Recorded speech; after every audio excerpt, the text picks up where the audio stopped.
Bem-vindos à nossa aula de hoje sobre metabolismo lento. Se você tem metabolismo lento, fica até o final dessa aula, porque você vai descobrir o porquê que depois dos 30 anos parece que tudo trava.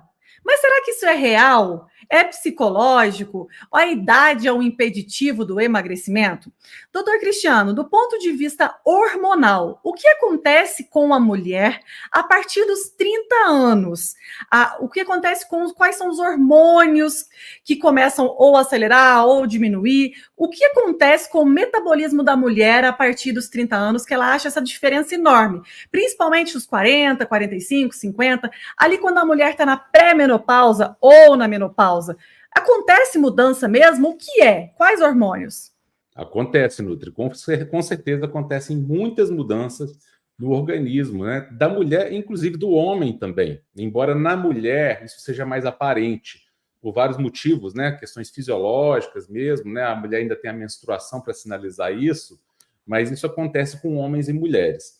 Mas após os 25 e 30 anos, então de 25 e 30 anos, começa a haver uma piora do perfil hormonal. Por que eu falo piora? Porque não é simplesmente uma queda hormonal, porque alguns hormônios nossos é interessante que nós os tenhamos mais altos e outros hormônios que os tenhamos mais baixos, né?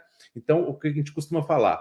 O organismo ele está em plena atividade quando os hormônios construtores que preservam massa muscular, que preservam massa magra, colágeno, estão mais elevados, né, em níveis maiores. E os hormônios que a gente chama de destruidores ou catabólicos, né, esses hormônios estão em níveis menores. Nosso corpo está o tempo todo se reformando, né? As nossas células estão o tempo todo morrendo e dando origem a células novas. Isso é importante. Então, a tal ponto que, depois de um ano, praticamente nenhum átomo do nosso corpo mais é o mesmo. O corpo foi totalmente trocado. É como se a gente tivesse um molde que ele vai se desfazendo e refazendo, né? É uma casa que está em constante reforma.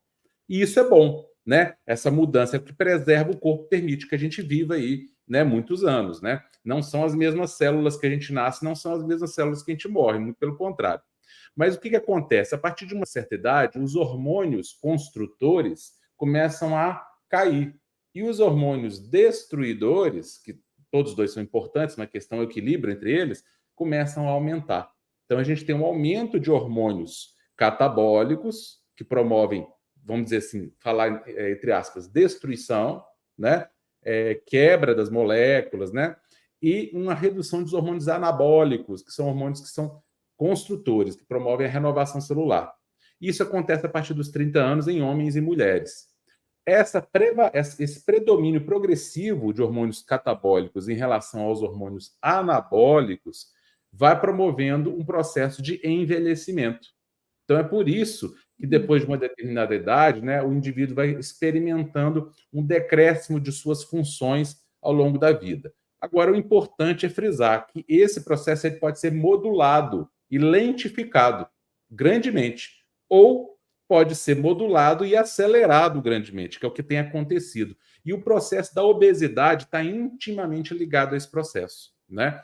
Porque na obesidade existe um desequilíbrio hormonal, em 100% das vezes, não é possível o indivíduo estar com um aumento de gordura corporal se ele tiver equilíbrio hormonal. É impossível, porque o que determina o metabolismo e, consequentemente, o ganho ou a redução de peso, né, são os hormônios. E é esse equilíbrio hormonal que é a raiz da questão. E é essa mensagem que a gente traz para as pessoas, que muda completamente o raciocínio. Ele traz para um raciocínio mais real, falando a linguagem que o nosso corpo entende, que é a linguagem dos hormônios. O nosso corpo conhece hormônios, o nosso corpo não conhece calorias. Por isso é importante nós focarmos na regulação hormonal natural, promovida através de uma alimentação que induza esse reajuste hormonal, né? De forma a trazer os hormônios para o reequilíbrio e, consequentemente, melhorar o metabolismo.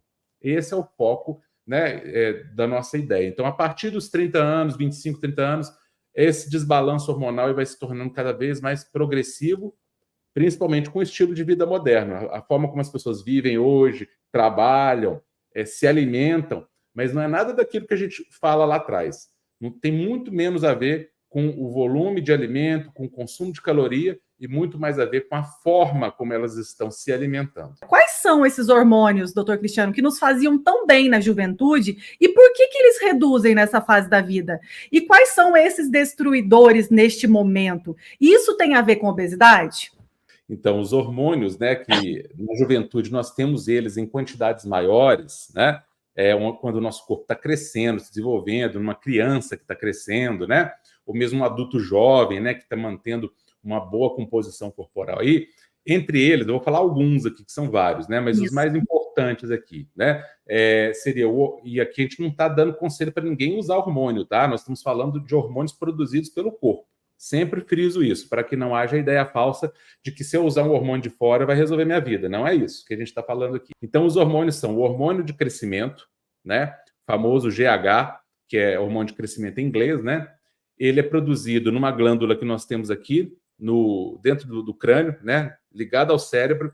Esse hormônio ele vai agir no nosso fígado, induzindo a produção de um outro hormônio, que é chamado de somatomedina C, ou IGF-1, né, fator semelhante à insulina 1, que vai agir nos nossos tecidos, promovendo renovação celular, crescimento, preservação de massa óssea, preservação de massa muscular. Ele vai potencializar a nossa massa magra e vai segurar a massa gorda, não deixar que a massa gorda expanda. É claro, nenhum hormônio age sozinho, tá? Eu estou falando de ações hormonais, mas os hormônios agem em conjunto. Por isso que um hormônio sozinho não faz milagre, né? É o equilíbrio deles é que vai trabalhar. É uma orquestra. Não é um músico solo que toca um instrumento sozinho. É uma orquestra em que cada músico toca um instrumento e todos são importantes. Até aqueles que a gente diz que são ruins. Eles têm que existir. O problema é o desequilíbrio, né? Quando esses ditos ruins, que na verdade não são ruins, mas eles ficam desequilibrados, né? Em valores fora do normal, né? E o desequilíbrio entre eles é que é o problema, né? Então, o hormônio do crescimento é um hormônio importante para a manutenção da massa magra. Os hormônios androgênicos, como a testosterona, né, que tem tanto em homens quanto em mulheres, como o sulfato de DEA, né, que é a deidroepiandrosterona, que também tem tanto em homens quanto em mulheres, fundamentais, né, tanto para a preservação de massa magra, quanto para a atividade cerebral. É um hormônio mais prevalente no cérebro, né? Então, você vai ver que tudo aquilo que previne o indivíduo de ser obeso é o que também traz saúde para ele. Perfeito. E tudo aquilo que leva o indivíduo para a obesidade é o que vai trazer problema para ele. É por isso que não existe o conceito verdadeiro de obesidade saudável, né? Muita gente fala assim, tem o obeso saudável. Isso não existe. Ele pode estar equivocadamente achando por exames aparentemente normais que está saudável. Não existe obesidade saudável. Toda obesidade é doença. Ponto final, tá? Isso é importante, que haja essa ideia para que não haja uma normalização do que não é normal, tá? Uma coisa é a pessoa se aceitar como ela é e procurar melhorar. Outra coisa é achar que é normal. Normal não é, tá? Então, a obesidade é um problema de saúde e precisa ser combatida, né? A gente não pode ter um movimento, né, que quer deixar isso tudo como algo muito normal, que todo mundo, o obeso pode continuar obeso. Não deve, né? Pode fazer o que quiser, como diz São Paulo na Bíblia. Tudo me é lícito, mas nem tudo me convém, né? Então, poder é uma decisão. Poder pode, mas ninguém está sendo obrigado a nada, mas vai comprometer a saúde, sim. Então, todo o desequilíbrio hormonal que leva ao acúmulo de gordura, ele é um desequilíbrio hormonal que leva a uma redução da taxa metabólica basal, né? Quer dizer, a termogênese, né? Aquele gasto energético basal que o indivíduo, principalmente esse basal, tá? Que é o que a pessoa tem que ter para poder manter os seus funcionamentos do organismo normal, batimento cardíaco, respiração, né? Manter o corpo funcionando, e esse metabolismo tende a cair quando há esse desajuste hormonal. Então, a queda do hormônio de crescimento, a queda do DEA, dessa deidroepiandrosterona, queda da testosterona, de androgênios, outros hormônios esteroides, né, que as glândulas suprarrenais e as gônadas, os testículos, no caso dos homens, e os ovários, no caso das mulheres, né, eles diminuem a produção desses hormônios fundamentais para a manutenção de massa magra e frear a massa gorda, não deixar a massa gorda crescer demais, um pouco de massa gorda é essencial para a saúde, né? Mas é pouco, né? É aquele pouco que a pessoa está magra. Você olha para a pessoa, está com uma composição corporal boa, né?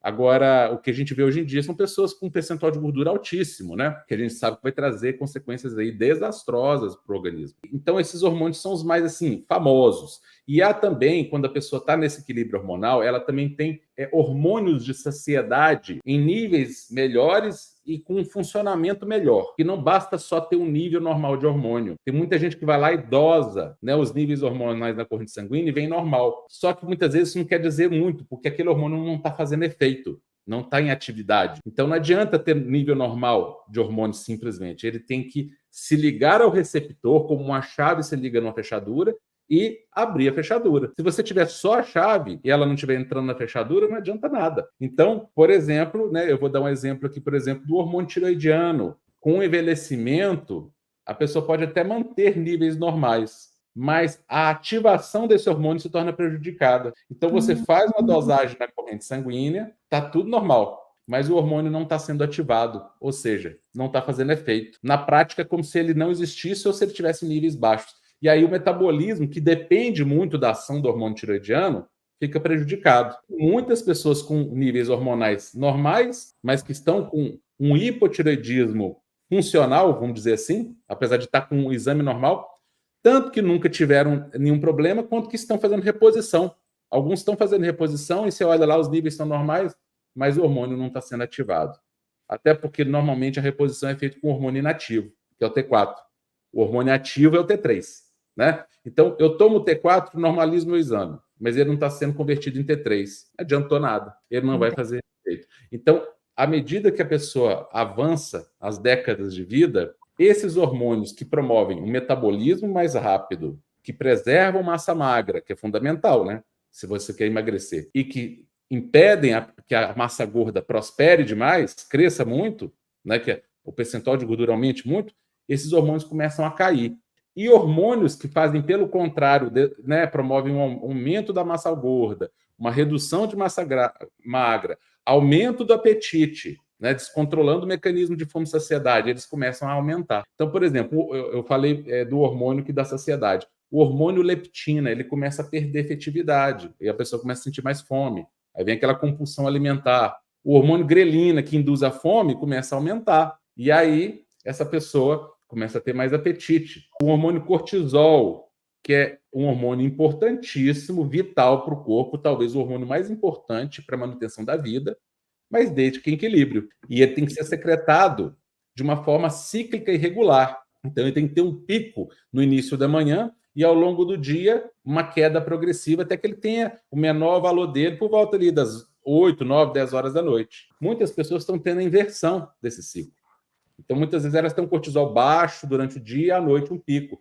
Isso vai fazer com que, como um hormônio se conecta ao outro, ele vai promover uma desregulação de outros hormônios, e essa desregulação, por exemplo, um cortisol desregulado, um estresse contínuo, repetitivo, vai fazer com que essa pessoa tenha uma resistência insulínica, que é outro hormônio, a insulina, que promove acúmulo de gordura no corpo. Então, olha como é que uma coisa leva a outra. Então, esse cortisol desregulado, esses hormônios anabólicos que eu falei anteriormente, o hormônio do crescimento, DEA, os androgênios, testosterona, né, baixos, hormônios da fome, altos, hormônios de saciedade, baixos, mais outros hormônios catabólicos, altos, vai fazer com que essa pessoa comece a perder massa magra e ganhar massa gorda, induzindo obesidade, né? Perfeito, doutor Cristiano. Agora, tem muitos sintomas, né, que a pessoa começa a perceber. Então, é fato. A partir ali dos 30 anos, nós realmente começamos a sentir sintomas diferentes do nosso corpo, porque não é psicológico. Os nossos hormônios sofrem alteração. O que mostra qual o tamanho da interferência dos hormônios na nossa vida. Porque o nosso corpo, ele produz naturalmente os hormônios. E a partir dos 30 anos, nós temos esse declínio hormonal. E esse desajuste faz com que você sinta mais desânimo, mais cansado, o metabolismo mais lento, engorde muito mais rápido, muda muito o formato do corpo da mulher. Então, isso é um fato. Mas esse fato não pode ser condenação. E não é condenação. Quando você combina os alimentos, o jogo muda. Por exemplo, doutor Cristiano, os sintomas que nós sentimos, como e o que a gente enxerga no metabolismo da mulher, né? Que eu vejo muito. Gordura localizada, gordura abdominal, fazer dietas, mas não conseguir emagrecer, problemas de saúde relacionados também, né? Diabetes tipo 2. Gordura no fígado, colesterol, triglicérides alterado, candidíase, artrite, psoríase, libido baixa, apneia do sono, ronco, muitos problemas do sistema digestivo também dessas mulheres que já passaram dos 30, 40 até 70 anos. Por quê? Essas mulheres sofrem, às vezes, com gases, refluxo, digestão lenta, gastrite, dor no estômago, muito cansaço, indisposição, uma ansiedade ou depressão e essa compulsão alimentar. E as roupas já não servem mais. E às vezes você não relaciona isso com o seu peso, mas isso tem tudo a ver com o aumento do peso. O aumento da gordura, do percentual de gordura corporal, que seja 5 quilos ou que seja 50, ele traz uma inflamação e um desajuste desses hormônios. Então, o que você pensa que é a idade pode ser altamente intensificado pela sua alimentação. Então, nós já temos a questão da idade. Ela existe, ela é um fato. Então, nesta fase da vida, sabendo que nós temos essa questão da idade, nós temos um jeito de alimentar que faz com que os nossos hormônios, que ainda estão sendo produzidos, funcionem de uma melhor forma e que o nosso metabolismo acelere, trazendo, então, esse efeito reverso de conseguir emagrecer mesmo estando na menopausa e na pré-menopausa. Então, não é condenação você hoje suas roupas estão apertadas, suas roupas não estão servindo, você está com baixa estima, não está sentindo que está bem, mas faz dieta, as coisas não acontecem. Por quê? Não é com dieta que você vai conseguir. Nessa fase da vida, de adulto, a gente precisa focar nos hormônios para acelerar o metabolismo. Doutor Cristiano, o que acontece com o metabolismo da mulher quando ela faz restrição calórica? Porque eu sei, então aqui muita gente fala assim, eu vou no supermercado escolher um iogurte, eu compro o iogurte que tem menor quantidade de calorias, porque ele vai me emagrecer. Eu vou escolher um produto, eu compro um 0 calorias, que eu falo, se tem 0 calorias eu não vou engordar. E o nosso conceito de emagrecimento hormonal, ele fala completamente contra isso. Porque nós usamos a qualidade dos alimentos e não as calorias como um ponto de partida para destravar o metabolismo. Mas, doutor Cristiano, as mulheres têm medo, você acredita? Tem medo de consumir, por exemplo, um pouco mais de azeite de oliva, porque é muito calórico, um pouco mais de chocolate 70%, mas que tem, às vezes, um pouquinho de açúcar, né? As pessoas têm medo. Doutor Cristiano, realmente eu não preciso contar calorias para emagrecer? Eu tenho um pouco de medo, e aí? Então, eu até entendo que as pessoas têm um pouco de receio, né? Quando a gente fala que a caloria não é o foco do emagrecimento. Por quê? Porque você já ouviu aquela história, Nutri, que uma mentira contada muitas vezes, ela começa a ter áreas de verdade? Sim. Pois é, essa é uma grande mentira que a ciência conta há décadas, infelizmente, né? Ainda muitas pessoas sustentam isso, mas não é real, né? Eu estou completamente convencido disso, você também, e alguns outros profissionais mais atualizados, porque a gente já estudou muito e a gente já percebeu, tanto pelos estudos quanto pela própria prática clínica, né, que a contagem calórica leva ao fracasso, invariavelmente. Por quê? Porque a contagem calórica não é baseada na fisiologia do corpo humano. A contagem calórica foi algo institucionalizado, né, por uma comissão de nutrição nos Estados Unidos, composta por burocratas, por pessoas que não entendiam nada de ciência, nada de nutrição. Resolveram instituir isso por questões muito mais econômicas, visando vender determinados produtos alimentícios, né, que havia necessidade de comercializar esses produtos, do que realmente visando a saúde das pessoas. Isso foi repetido, as pessoas começam a repetir isso igual papagaio de pirata. Infelizmente, são poucos aqueles profissionais que verdadeiramente estudam os estudos e os analisam realmente com profundidade para que tenham uma opinião própria. A maioria não faz isso, a maioria só repete conclusões, não lê o estudo, né? E aí você vai ter estudos falando de tudo, vai ter estudo falando que caloria é importante, mas olha os estudos e observa para você ver como eles foram desenhados e como eles foram feitos. Você vai olhar, não tem validade científica nenhuma, porque, infelizmente, como tudo na vida, tem estudos bons e estudos ruins, mal feitos, mal conduzidos, mas estão publicados aí, né? Agora, cabe a nós separar o joio do trigo. Então, quando nós estudamos verdadeiramente com raciocínio crítico, com raciocínio de fisiologia humana, né, tomando por base como o corpo funciona e principalmente vendo resultados. Eu acho que isso aí é o que fecha, né? A partir do momento em que a doutrina das calorias assumiu relevância, né, e essa mentira foi repetida repetidamente, infelizmente é uma grande mentira, né? As pessoas começaram a adotar esse conceito, a obesidade disparou, as doenças derivadas da obesidade, você citou, né, são várias aqui, muitas que as pessoas nem imaginam, né? Dispararam as doenças crônicas, né? Então, que conceito é esse? Que quando aplicado, ele promove efeito contrário do que ele se propõe a aplicar. A partir do momento que as pessoas começaram a preocupar com calorias de alimentos, antigamente ninguém sabia nem o que era caloria. Ninguém preocupava ao montar o seu prato, né? Lembra lá da tua avó, do teu avô, alguém sabia sequer o que era caloria. E as pessoas eram magras. Agora, hoje, que todo mundo sabe que a caloria conta caloria, pesa alimento, não sei quantas gramas de carne, não sei o quê, né? Porque é desse jeito hoje, né? Eu acho interessante. Nunca ninguém fez isso e todo mundo era magro. Agora todo mundo pesa carne, pesa não sei o quê, pesa, faz conta da caloria e tá todo mundo obeso. Então, tem alguma coisa errada, a gente tem que começar a pensar. É óbvio, tá evidente, tá na cara de todo mundo a verdade.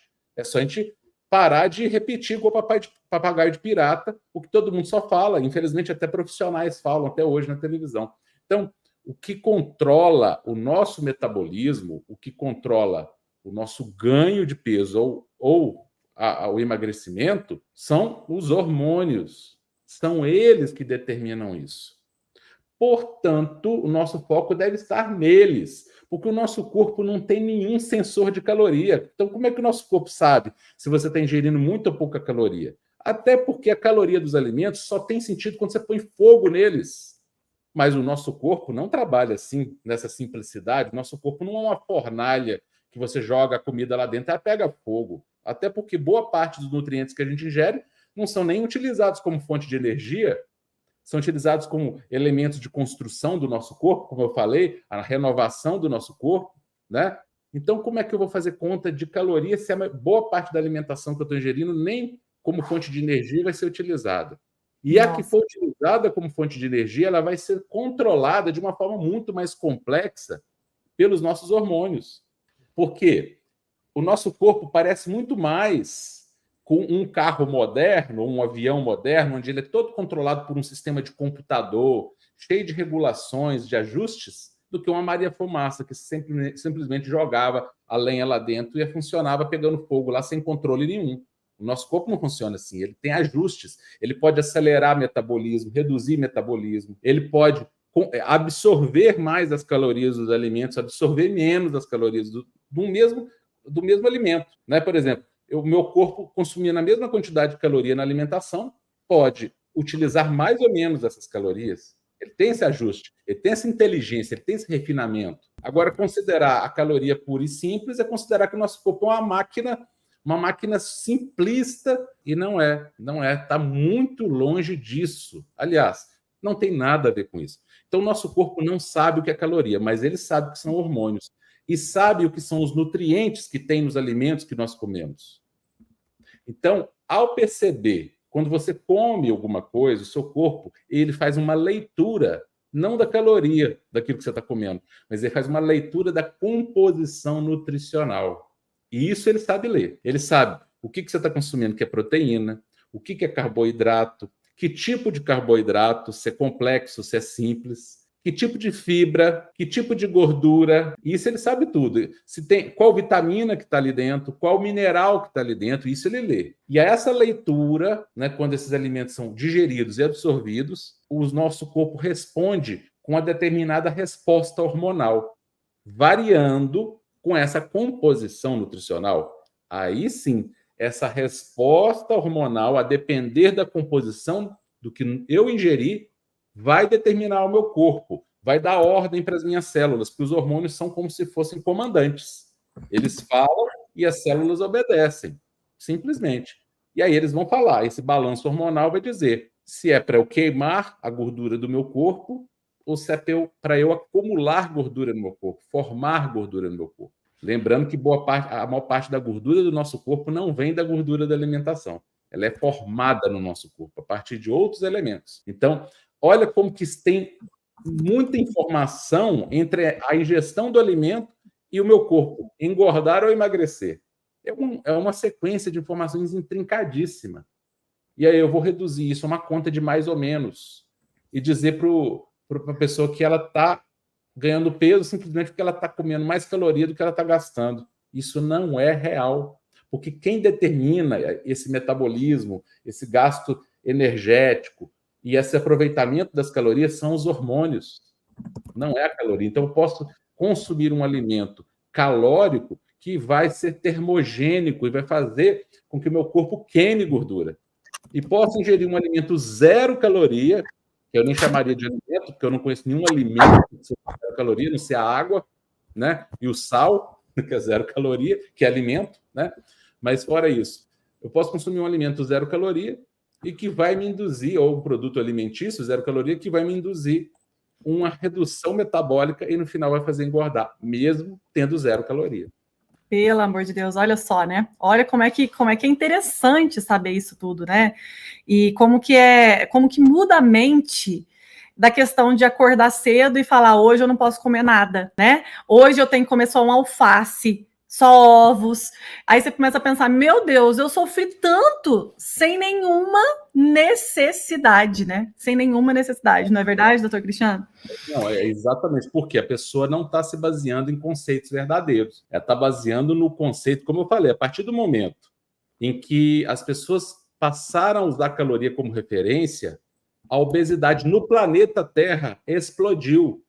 Veio uma epidemia de obesidade no planeta Terra, que é o que a gente está vendo hoje. Isso é consequência de décadas e décadas de contagem calórica, infelizmente. Porque ao focar na quantidade dos alimentos e das calorias, foi totalmente abolida a preocupação com a qualidade nutricional. E hoje, muito aos pouquinhos, a conta-gotas, as sociedades, né, médicas e nutricionais estão trazendo esse conhecimento de volta, mas assim, de forma bem tímida, muito mais lenta do que deveria. Né, o impacto que a obesidade gera no mundo, né, isso aí deveria ter sido muito mais acelerado, né? Mas, infelizmente, hoje em dia, ainda é uma doutrina predominante, né, a contagem calórica. Então, olha aqui, ó. Aqui a gente está falando da adaptação metabólica durante uma dieta de restrição calórica, né? Então, olha só, não só a caloria, ela não importa muito, importa é a qualidade do nutriente e a modulação hormonal que esses nutrientes vão levar, né, do que a pessoa comeu.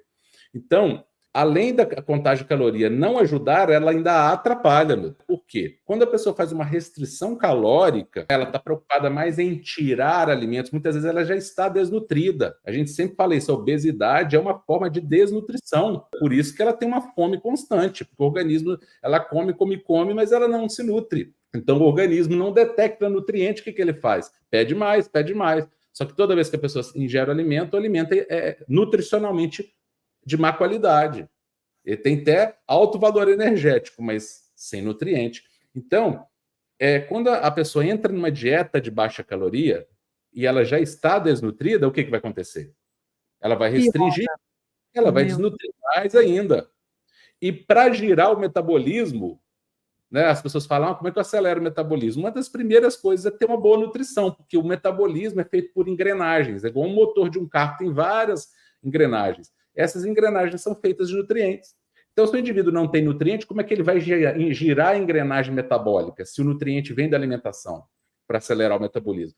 Para queimar a gordura, ele precisa comer, ele precisa se nutrir. Para emagrecer, ele precisa comer. É claro que diferente do que ele está fazendo, né? É óbvio, né? Mas a gente fala, é comendo que se engorda, é comendo que se emagrece. O que você precisa é mudar a estratégia da alimentação, mas não falar, eu tenho que tirar isso, eu tenho que tirar o pão, eu tenho que tirar o arroz, eu tenho que tirar o açúcar. Isso aí é simplista, não vai resolver. As pessoas não dão conta, porque elas não estão corrigindo a base. E aí a pessoa já vai tirando alimentos. Aí ela fica mais compulsiva, mais desnutrida. E aí acontece isso aqui, ó. Eu vou voltar lá. Adaptação metabólica. O que é adaptação metabólica durante uma dieta de restrição calórica? Isso aqui é baseado em estudos científicos, tá? Isso aqui é um diagrama que eu fiz baseado em referências científicas. Quando a pessoa entra numa dieta de baixa caloria, ela vai ter uma redução de metabolismo maior do que a redução de caloria ingerida. Ou seja, a conta não fecha. E muitas vezes, inicialmente, ela até consegue perder um pouco de peso, mas você olhar, ela vai perder mais massa magra do que gorda. E emagrecer não é perder massa magra. Pelo contrário, emagrecer é perder massa gorda. Não é simplesmente perder peso. Então, a pessoa desidrata, lembrando que o corpo é 60% a 70% de água. Então, se ela desidratar 1 litro de água, ela perde 1 quilo de peso. Mas ela não emagreceu nada, pelo contrário. E perde massa magra. Por isso que é muito comum, ela vai lá, perde 5 quilos, depois recupera 10. Porque o metabolismo dela cai. E ela sai dessa dieta mais desnutrida, cansada, unha quebradiça, cabelo quebradiço caindo, né? Desanimada, a pele despenca, porque o colágeno vai para o espaço, o colágeno precisa de nutriente para se formar no corpo, e agora com o metabolismo ainda mais baixo do que ela estava antes, a tendência de engordar muito maior e mais dificuldade de emagrecer. Por isso que as pessoas, a cada ciclo de dieta que elas fazem, elas têm mais dificuldade de emagrecer depois, em seguida, porque fizeram errado, fizeram contagem de caloria, fizeram restrição alimentar pura e simples. Então, olha aqui a quantidade de alterações. Eu não vou entrar no mérito de cada um dos hormônios, mas só para vocês verem como é que ao prejuízo ao equilíbrio hormonal quando ocorre essa restrição calórica. Olha a leptina, que é o hormônio da saciedade. Vai haver um aumento da fome, uma redução de taxa metabólica basal, que a pessoa vai querer comer mais, ficar mais compulsiva, e o metabolismo mais baixo, vai acumular mais gordura. A grelina, que é o hormônio da fome, é o contrário da leptina, né? Que a leptina vai piorar a ação dela, quer dizer, vai induzir menos saciedade. Aqui a grelina vai aumentar e vai promover mais fome. Ela promove fome durante a restrição calórica. Aí a pessoa fica com muita fome, ela não consegue manter aquilo ali, não é real.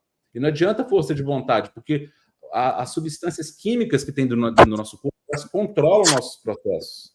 A gente não consegue sobrepor elas, né? Simplesmente controlá-las assim, né? A gente consegue controlar, sim, por meio de estratégias alimentares e não alimentares para reajustar esses hormônios. A insulina lá vai promover, né, o acúmulo de gordura se essa pessoa tiver numa restrição inadequada.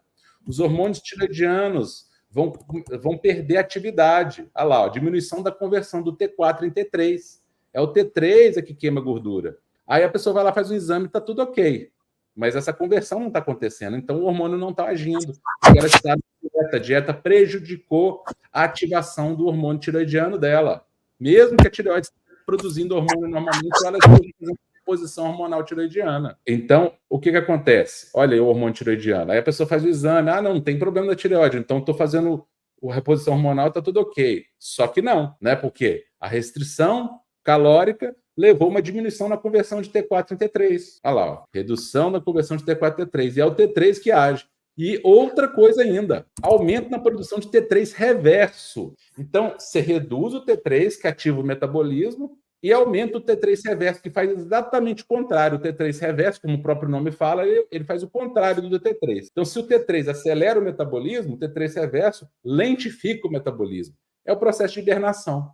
Ela ativou a hibernação, olha lá. Ela entrou em restrição calórica, olha lá, processo de hibernação. T3 cai, T3 reverso sobe, metabolismo vai para o espaço. Vai para o espaço o metabolismo. Aí a pessoa fica achando que ela vai usar um chazinho termogênico para corrigir isso aqui. Não vai. Como, né, doutor? Como um chá, né? A adiponectina, que é um outro hormônio importantíssimo, ele piora a ação dele. Ele previne a obesidade, piora a ação, né? E aí aumenta, piorando a ação dele, ele, durante a restrição calórica, ele vai ficar menos efetivo, ele até aumenta. Teoricamente, você vai pensar assim, não, mas se ele aumentou, vai ser bom, é porque ele previne a obesidade. Ele aumenta exatamente porque ele se torna insensível, o corpo se torna insensível à ação dele. Então, eu falei que nem sempre a alteração hormonal vem pela alteração dos níveis hormonais. Às vezes vem pela alteração da atividade hormonal. Então, aqui é um exemplo. Às vezes, o hormônio, exatamente por ele estar com atividade ruim, ele tem que aumentar para compensar, porque ele não está conseguindo fazer o efeito dele. A adiponectina, ela piora a atividade, apesar de aumentar a quantidade. Olha como é que às vezes engana, né? Você pode olhar assim, não, parece que é bom, só que não é. O cortisol, né, que é o famoso hormônio do estresse, influencia o metabolismo diretamente. Ele vai, o equilíbrio necessário para evitar o catabolismo muscular, que é a destruição muscular. Então, se ele estiver desequilibrado, ele vai começar a consumir massa magra. Péssimo. É aquela pessoa que vai para a academia fazer esteira, fazer exercício, sem estar com uma alimentação equilibrada. Ela exercita e não emagrece. Por quê? O exercício é ruim para a saúde? Não. Mas se ele vier sem um ajuste de alimentação junto, que é um conjunto da obra, não adianta uma coisa só. Algo que poderia ser benéfico, numa determinada situação, pode ser maléfico. E o exercício físico executado numa pessoa que está com uma alimentação desequilibrada, consequentemente, com um metabolismo desequilibrado por causa do desequilíbrio hormonal, vai fazer com que esse indivíduo vai extrair energia de onde? Está lá fazendo exercício. Ele deveria extrair energia da gordura, né? Para emagrecer. Só que como ele está com desequilíbrio hormonal, ele vai tirar energia do quê? Do músculo. Vai consumir músculo. Vai perder massa muscular. Vai perder metabolismo, vai ficar pior. Em vez de melhorar, você bem fala, está tirando de energia de onde não tem. Então, olha aqui, só nessa figurinha, quantos hormônios ligados? Isso aqui só uma amostrinha bem humilde da quantidade de hormônios que estão envolvidos, muito além desses aqui. Só que, leptina, grelina, insulina, hormônios tiroidianos T3 e T4, adiponectina, cortisol. Já falei de outros aqui, eu falei do GH, falei do GF1, né?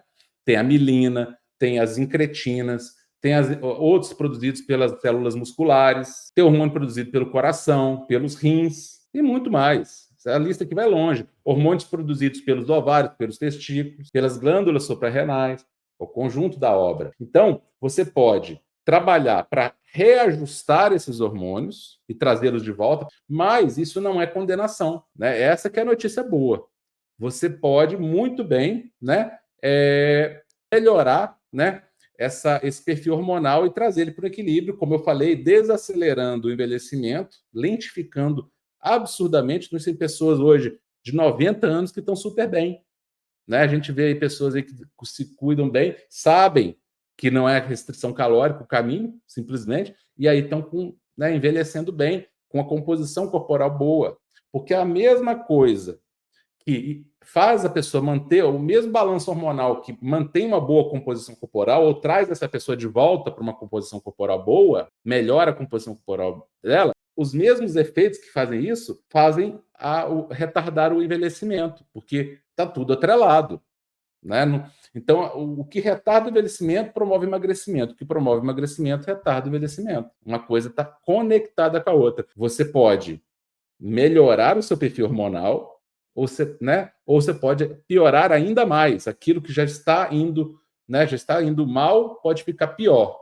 Pode, porque o que as pessoas fazem hoje, muitas vezes, para tentar emagrecer, achando que estão fazendo certo, é o que está condenando elas a ainda mais obesidade, ainda mais travas metabólicas. E para hoje, a meta é: entenda que você é muito mais do que passar fome, do que contar calorias, e que não está fora, está dentro de você. Entender os seus hormônios e a combinação dos alimentos muda o jogo. Doutor Cristiano, muito obrigada pela aula incrível de hoje. De verdade mesmo, foi maravilhosa, um conteúdo único, que muita gente aí tem cursos caríssimos e não tem um conteúdo como esse, esclarecedor, pontual e realmente pensado para a mulher mudar de vida. Fiquem com Deus. Amor, obrigada, muito obrigada pela sua presença, pelo seu tempo, que é tão difícil, né? Esteve aqui com a gente para trazer tanto conhecimento para essas mulheres que tanto precisam. É isso que a gente fala. Eu tenho um lema, né, que eu sempre repito: conhecimento liberta. Então, vamos aprender para a gente se libertar dessas amarras que atrapalham o emagrecimento. E aí ter uma vida mais plena E assim, mais fácil, porque o emagrecimento ele não é difícil. O que é difícil é você fazer da forma errada, porque aí não funciona nunca. Mas com o conhecimento certo, ele se torna fluido e natural, né? Para quem executa ali e segue aquilo ali, ela vai fazer sem compulsão alimentar, isso tudo vai se resolver naturalmente, inclusive várias doenças que você citou hoje aí, né? Então, as pessoas hoje estão passando mal, estão tendo problema de saúde sem necessidade, porque a solução já está na mão delas, já está dentro delas, mas basta elas aprenderem o caminho, a rota correta. Eu brinco que o tesouro está lá enterrado, esperando para alguém chegar lá e encontrar, mas você precisa ter o mapa, a rota, para chegar no local desse tesouro. Aí chegando lá é só tirar ele. Ele está lá, ele está enterrado e não está fundo, não. Está rasinho. Mas tem que saber o lugar, né? Se não souber o lugar, vai ficar procurando e morrendo na praia. É isso que a gente não quer. A gente quer ver uma população cada vez mais saudável, com uma composição corporal melhor, porque naturalmente conseguiu reequilibrar seus hormônios, né, de forma natural, espontânea e muito tranquila. Um beijo a todos. Tchau, tchau. Até mais, pessoal. Fiquem com Deus.